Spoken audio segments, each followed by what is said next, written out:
Doctor को बचाने के लिए पॉल ली पर गोली चला देता है, मगर गोली जाकर सीधे उसके कंधे पर लगती है। मौका पाकर ली खिड़की का शीशा तोड़कर वहां से भाग जाती है और जैसे तैसे अपनी जान बचा लेती है। इसलिए आगे की लड़ाई में मुझे तुम्हारी मदद चाहिए। नमसान उससे कहता है कि हम अकेले उनकी फौज से नहीं लड़ सकते, इसलिए हमें किसी और की भी मदद लेनी पड़ेगी। नमसान, जीवान और ली तीनों टाइगर के अड्डे पर जाते हैं और उसकी मदद मांगते हैं, मगर टाइगर, जो अभी तक अपनी राइवल जॉन की गैंग से लड़ रहा था, वो जॉन से कहता है कि नमसान एक बहुत ही फेमस फाइटर था, इसी की वजह से मैंने बॉक्सिंग छोड़ दी थी। अगर तुम में से किसी ने भी इसे मार गिराया तो मैं अपने सारे आदमी तुम्हें दे दूंगा। इतना सुनते ही सभी लोग मिलकर नमसान और जीवान के ऊपर हमला कर देते हैं, लेकिन नमसान अकेले ही सब पर भारी पड़ता है। नमसान बहुत बुरी तरह से सबको मारता है, जिससे बचे हुए लोग वहां से भाग खड़े होते हैं, लेकिन नमसान कैसे भी करके टाइगर को पकड़ लेता है। जीवान और ली मिलकर उन गुंडों के हथियारों को चेक करते हैं, जहां उन्हें हथियारों के साथ साथ साफ पानी मिल जाता है। फिर नमसान टाइगर से पूछता है कि ये साफ पानी तुम उसी अपार्टमेंट से ला रहे हो ना? और अब टाइगर उन्हें बताता है कि हाँ, ये साफ पानी और खाना हमें वहीं से मिल रहा है। बदले में हम उनके लिए लोगों को सप्लाई करते हैं, लेकिन आजकल उनकी डिमांड 20 साल से कम उम्र के बच्चों की हो गई है, इसलिए हमारे लोग उस दिन तुम्हारे इलाके में आए थे। हम उन लोगों को भी उन्हें ही देने वाले थे। इस बात से जीवान और ली काफी गुस्सा होते हैं, मगर नमसान उन्हें रोक लेता है और जोर का पंच टाइगर को मारकर उसे बेहोश कर देता है। दूसरी तरफ अपार्टमेंट में शिया, सूना और बाकी बच्चों को क्लास की तरफ लेकर जाती है। तब वहाँ किम के माता पिता पूछते हैं कि हम बच्चों से कब मिल सकते हैं। तब सिया उन्हें बताती है कि तुम पेरेंट टीचर मीटिंग में उनसे मिल सकते हो। इतना कहकर सभी युवाओं को 8th फ्लोर पर ले जाते हैं, जहां उनके रहने के लिए साफ कमरा, नल से आता हुआ साफ पानी, अच्छे भोजन, इन सब की व्यवस्था थी। मगर इन बच्चों के पेरेंट्स को इन लोगों ने नीचे बेसमेंट में काम करने के लिए रखा है, जहां ये लोग उन्हें हर वक्त मजदूरों की तरह काम करने के लिए फोर्स करते हैं। सिया डॉक्टर यांग को बताती है कि हमारे यहाँ किम और सूना नाम की 2 स्टूडेंट्स आई है, जो एक्सपेरिमेंट के लिए एकदम परफेक्ट है। डॉक्टर उनसे कहता है कि ठीक है, दोनों लड़कियों का अच्छे से ख्याल रखो, साफ खाना और पानी उन्हें हर वक्त खिलाते पिलाते रहो। क्लास में सूना नोटिस करती है कि वहाँ प्रेजेंट सभी बच्चे बहुत ही अजीब तरह से उन्हें देख रहे थे और सभी बच्चों की गर्दन पर एक कट का निशान भी था। सूना सिया से पूछता है कि अगर आपके पास इतना ही साफ पानी है कि नहाने के लिए भी इस्तेमाल किया जा सकता है, तो हम इसे बाहर के लोगों के साथ क्यों नहीं बांट सकते? इस बात पर सिया कुछ नाराज हो जाती है और सूना को कुछ अजीब सा जवाब देती है, जिससे सूना बिल्कुल भी संतुष्ट नहीं होती। सिया बच्चों को पढ़ाना शुरू करती है, मगर सूना का ध्यान पढ़ाई में बिल्कुल भी नहीं लग रहा था। तभी वहाँ अचानक से क्लास में डॉक्टर यांग आकर कहते हैं कि बच्चे ही कल का भविष्य है, इसलिए उनके लिए अच्छा खाना और शुद्ध पानी बेहद आवश्यक है। यह खाना पानी खास आपके लिए प्यूरिफाई करके तैयार किया जाता है। इतना कहते ही यांग के लोग बच्चों को खाना और पानी डिस्ट्रीब्यूट करने लगते हैं, मगर सूना को इन सब बातों पर शक होता है, इसलिए वो ना ही खाना खाती है और ना ही पानी पीती है। डॉक्टर यांग किम के पास आकर पूछते हैं कि क्या तुम मेरे एक्सपेरिमेंट में मेरी मदद करोगी, जिस पर किम उसे खुशी खुशी हाँ बोल देती है। डॉक्टर यांग पॉल नाम के एक सोल्जर को इंजेक्शन लगाते हैं, जिससे उसमें ऐसा वायरस चला जाता है जिसकी मदद से वो काफी लंबे समय तक बिना खाए पिए रह सकता है। सूना भी रात को अपने कमरे से बाहर निकलकर डॉक्टर यांग के ऑफिस में चली जाती है। नीचे डॉक्टर यांग किम के माता पिता से मिलता है, जहां किम के माता पिता उससे विनती करते हुए अपनी बेटी से मिलने को कहते हैं।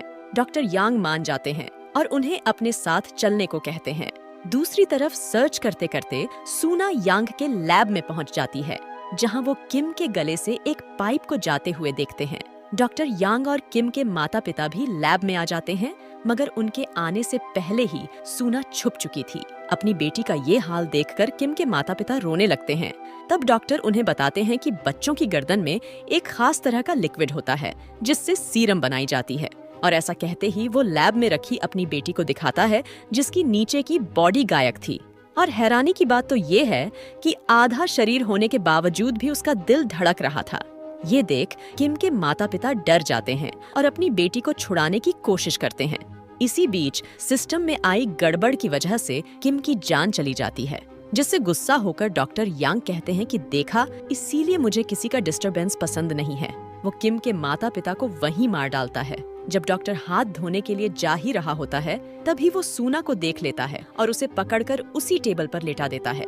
डॉक्टर उसे बताते हैं कि हम तुम्हें जो खाना पानी दिया करते हैं, उससे एक लिक्विड तुम्हारे जैसे बच्चों के गले में बनता है। उससे हम एक सीरम को रेडी करते हैं, जिससे कोई भी व्यक्ति बिना खाए पिए काफी दिनों तक जिंदा और शक्तिशाली रह सकता है। इतना कहते ही वो सूना के गले पर कट लगा देता है। इधर नमसान अपने दोस्तों के साथ एक ट्रक को लेकर अपार्टमेंट में घुस जाता है और उससे नीचे उतरकर अपने सामने आने वाले सभी सोल्जर को शॉटगन से उड़ा देता है। ली की मदद से ये तीनों आगे बढ़ते हैं।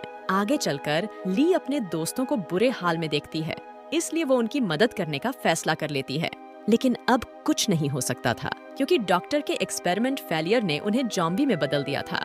इसलिए वो लोग सभी जॉम्बी को पकड़ पकड़ कर मारने लगते हैं, जिसमें नमसान की गोलियां खत्म हो जाती हैं। फिर वो एक तलवार लेकर बचे हुए जॉम्बी पर हमला कर देता है। थोड़ी देर में नमसान सभी जॉम्बी का सफाया कर देता है। दूसरी तरफ डॉक्टर सूना की बॉडी से निकली फ्लूइड को अपने अंदर इंजेक्ट कर लेता है, मगर इससे ठीक होने के बजाय उसकी तबीयत और भी ज्यादा खराब हो जाती है, क्योंकि सूना ने कभी भी उस पानी की एक बूंद तक को नहीं पिया था। इस वजह से उसके फ्लूइड में कोई चेंज नहीं हुआ।